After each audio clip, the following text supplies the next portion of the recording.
Ďalší príbeh ako z geta. Obyčajný papier a naika veta. Obdobie, keď sa menia časy sveta. Vedeli to mnohí, vedela to aj jeho teta. To je obyčajný príbeh obyčajného chlapca. Špina, hajzel, zradca, to sú slova jeho otca. Všetko ide dole z kopca.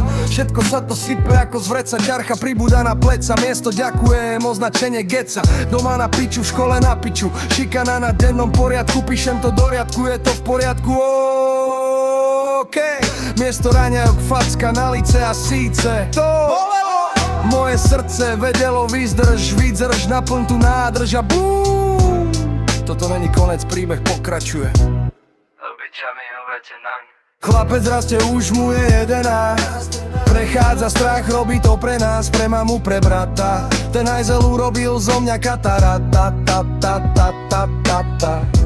Myšlenky hrozne, strach v očiach nikde.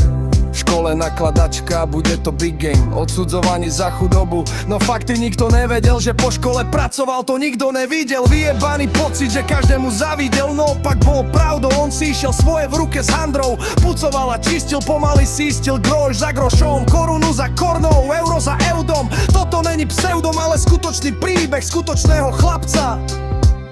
Chlapca, ktorého videli len svojimi očami, opusteného, otraného medzi dvoma domami. Nikto nevidel skutočné fakty. Tie akty nie X, ale tie skutočné. To tyranie, tie bitky, lebo hryzol do 3 bitky. Ponižovanie vlastným otcom, hádky, modriny, slzy. Prepač mama, všetko ma mrzí, chýbala mi odvaha. Dneska je už chlapca veľký muž, nuž. Veľa sa zmenilo, málo z nich verilo, to ma spevnilo. Dnes má chalan, všetko má rodinu, dieťa teší sa, keď bude detko.